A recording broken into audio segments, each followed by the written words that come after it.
Samajwadi party के साबिक member parliament Atiq Ahmad के मकान पर एक बार फिर योगी हुकूमत का बुलडोजर चला है। शहर के चकिया में वाक़ अतीक अहमद की आबाई रिहाइशगाह पर आर्जी तामीरात को मकामी इंतजामिया ने बुलडोजर के जरिए मुनहदिम कर दिया। एक बरस पहले योगी हुकूमत ने अतीक अहमद की आबाई रिहाइशगाह को पूरी तरह से मुनहदिम कर दिया था, ताहम बाद में अतीक अहमद के अहले खाना ने आर्जी तौर पर इसको रहने लायक बना दिया था। इस वक्त अतीक अहमद की बेशतर जायदाद को मुनहदिम किया जा चुका है। योगी हुकूमत के दोबारा इख्तिदार में आने के बाद अतीक अहमद के रिश्तेदारों की जायदाद को निशाना बनाया जा रहा है। अतीक अहमद के पड़ोसियों का कहना है कि मकामी इंतजामिया मुनहदिम शुदा मकान पर दोबारा बुलडोजर चला रही है। वहीं दूसरी यानी मकामी इंतजामिया का कहना है कि अतीक अहमद और उनके रिश्तेदारों के खिलाफ बुलडोजर की कार्रवाई जारी रहेगी। दिखावा के लिए ये कार्रवाई की गई है और कुछ नहीं है।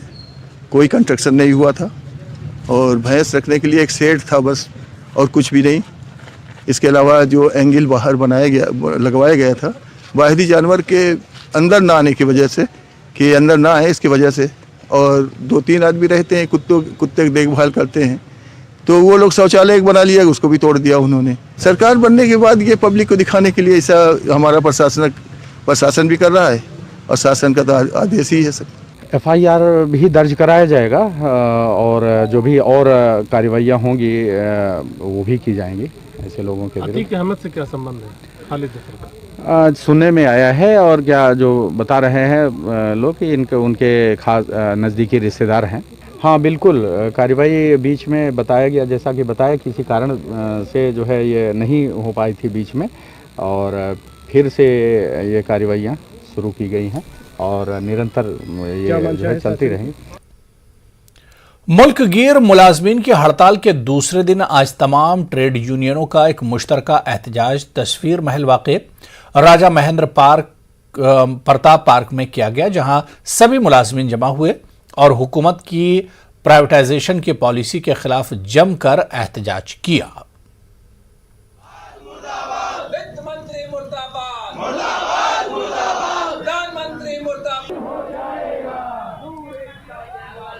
आज की ये जो हड़ताल है ये 2 दिन की राष्ट्रव्यापी हड़ताल है।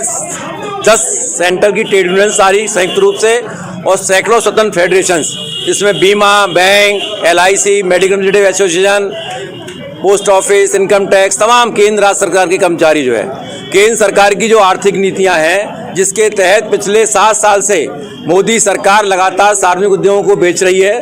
तमाम हवाई अड्डे बेच दिए, रेलवे की पटरियां बेच दी, तमाम जो आपका गैस का है, आपका पेट्रोल्स की एजेंसीज हैं, सबको जो है धीरे धीरे बेचा जा रहा है। LIC को बेच रहा है, IPO निकाले जा रहे हैं। इनकी कोशिश, जितने सार्वजनिक उद्योग लगाए गए थे प्रतिनिधि सरकारों के द्वारा, उन सबको बेचा जा रहा है पूंजीपतियों के हाथ में। अलीगढ़ मुस्लिम यूनिवर्सिटी के शोबा उर्दू में वाहिद खातून प्रोफेसर सीमा सगीर के अचानक इस दारिफानी से कूच कर जाने से शोबे में गम की लहर है और सभी इनकी खूबियों को याद कर रहे हैं। शोबे के असातिज़ा का मानना है कि वो एक खुश मिजाज शख्सियत की हामिल थी और इनका अफसाना और तर्जुमा खास मौजू था। प्रोफेसर सीमा सगीर का इंतकाल न सिर्फ अदब बल्कि शोबा उर्दू का भी खसारा है। प्रोफेसर सीमा सगीर साहिबा, एक तो मैं ज़ाती तौर पर उनके बारे में कहना चाहूँगा कि नहायत ही मुखलिस और बहुत मिलनसार और दूसरों की कदर करने वाली, और तलबा से उनका बतौर ख़ास एक बड़ा अच्छा इंटरेक्शन रहता था।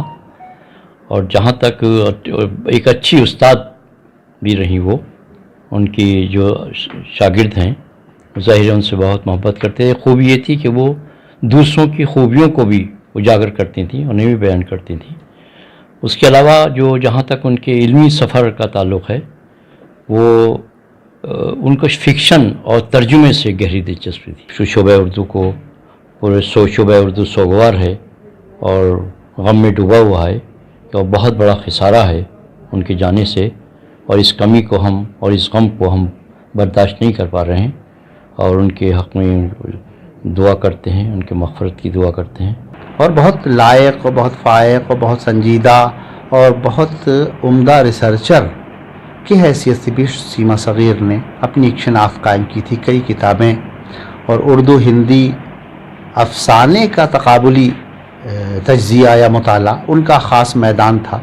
फ़िक्शन मुतालियात के सिलसिले में दास्तान के पेपर को मुस्तकिल पढ़ाती रहीं वो यहाँ पे, और प्रोफेसर तारिक शतारी के साथ उन्होंने रिसर्च की थी और हम लोगों ने साथ तकरीबन 25 बरस की मुद्दत यहाँ गुजारी। यहाँ वो पीएचडी करने आई थी, यहाँ से पीएचडी की उन्होंने, फिर यहीं प्रोफेसर सगीर अफराहीम से उनका निकाह हो गया।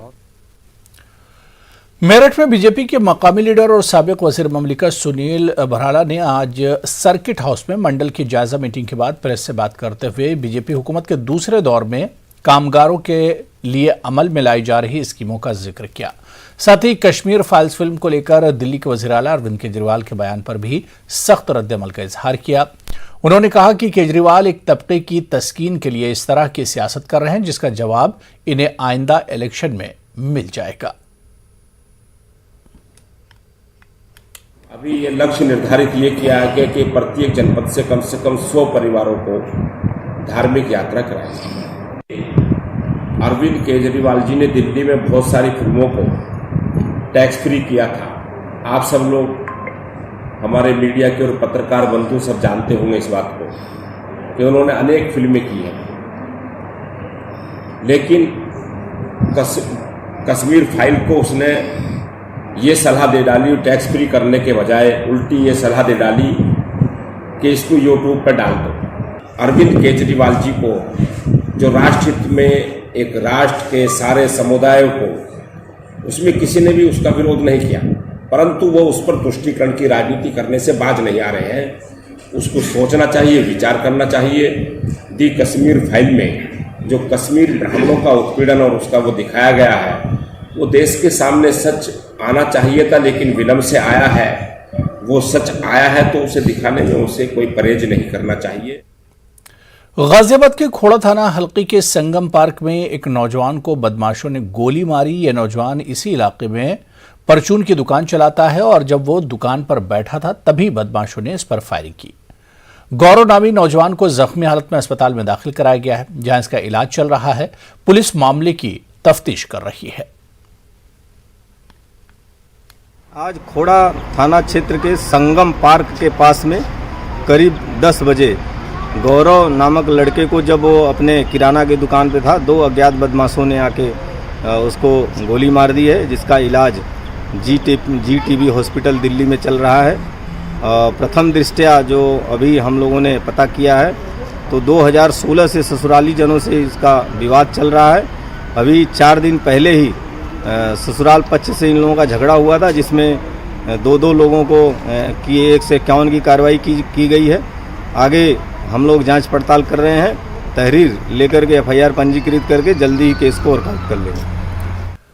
गाजियाबाद में आलूदगी से निजात दिलाने के लिए बल्दिया के जरिए लिंक्स ऑफ गाजियाबाद में मुहिम शुरू की गई है, जिसके तहत दरख्त लगाए जा रहे हैं। इसके लिए जापानी तकनीक का सहारा भी लिया जा रहा है, जिससे दरख्त जल्द तैयार हो जाते हैं। जगह में ज़्यादा सघन वन लगाने का लक्ष्य इसलिए रखे हैं कि आप जानते हैं कि प्रदूषण की समस्या दिन प्रतिदिन बढ़ती जा रही है। गाजियाबाद भी उसमें से एक है। नगर निगम ने ये पहल की है कि जैसे जितनी भी ऐसी जगह हैं वहाँ पे इसी टाइप की पद्धति से वन लगाए जाएं। तो एक तो ये साई उपवन है जहाँ आप खड़े हैं, ऐसे ही प्रताप विहार है। प्रताप विहार के बाद आप बुलंदशहर इंडस्ट्रियल एरिया में दयानंद पार्क के पास है, उसमें 7000 पौधे लगे हैं। और भी जगहों पे दिए, डाबर के पास हम लोगों ने टाटा के साथ CSR फंड से वो लोग काम कर रहे हैं, वहाँ भी इसी विधि से पौधे लगने हैं। तो ढेर सारी जगह है, आगे भी हमारा प्लान है कि ज़्यादा से ज़्यादा पौधे लगाए जाएं। कुशीनगर में बाबर की हुई मुबैना लिंचिंग के तमाम 4 मुलजिमीन को पुलिस ने गिरफ्तार कर लिया है। साथ ही मुतासरा खानदान के लिए योगी आदित्यनाथ ने 2 लाख रुपए मुआवजे का ऐलान किया है। सीएम योगी ने बाबर की हुई मुबैना लिंचिंग पर दुख का इजहार किया था। साथ ही अफसरान को मामले की अच्छे तरीके से जांच करने का हुक्म दिया था। बाबर ने उत्तर प्रदेश में बीजेपी की जीत के बाद खुशी में मिठाइयां तकसीम की थीं। मुश्ताइल पड़ोसियों ने इसकी पिटाई की थी, जिसके बाद अस्पताल में इलाज के दौरान बाबर की मौत हो गई थी। कानपुर से बीजेपी के टिकट पर 8 बार असेंबली इलेक्शन जीतने वाले सतीश महाना को उत्तर प्रदेश असेंबली का स्पीकर बनाया गया है। इस पर कानपुर के मुख्तलिफ लोगों और माहिरीन का कहना है कि महाना जी को एक बड़ी जिम्मेदारी मिली है, जिस पर इन्हें खुशी है। लेकिन कानपुर से किसी को वजीर नहीं बनाया गया है, जिसकी मायूसी भी है।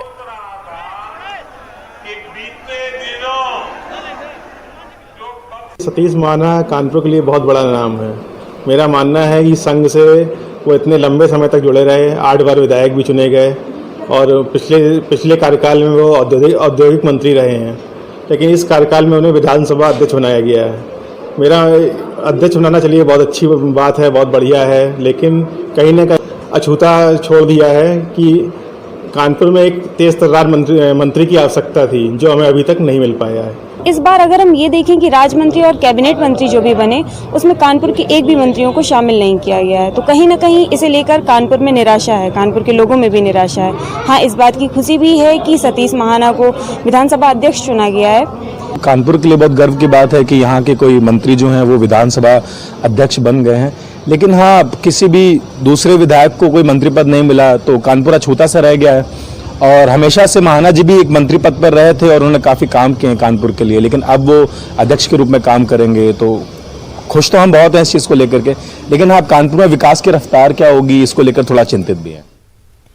मरकजी और सूबाई बिजली महकमे इंजीनियर्स एसोसिएशन के जिम्मेदारान आज अलीगढ़ पहुंचे, जहां उन्होंने सहाफियों से बात करते हुए उत्तर प्रदेश में अफसरान के आला सतह पर की जा रही बदनवानियों के खिलाफ तशवीश का इजहार किया और कार्रवाई का मुतालबा किया। इनका कहना था कि लखनऊ में बैठे हुए आला अफसरान बड़े पैमाने पर बदनवानियां कर रहे हैं, लेकिन कहीं कोई एक्शन नहीं लिया जा रहा है।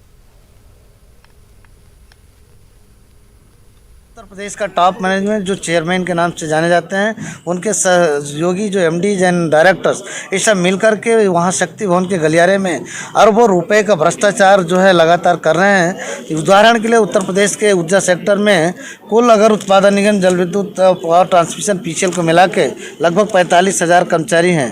प्रारंभिक स्टेज में 511 करोड़ रुपए की ERP भी है। ये टोटल इम्प्लीमेंट करने में लगभग 700 करोड़ खर्च होंगे।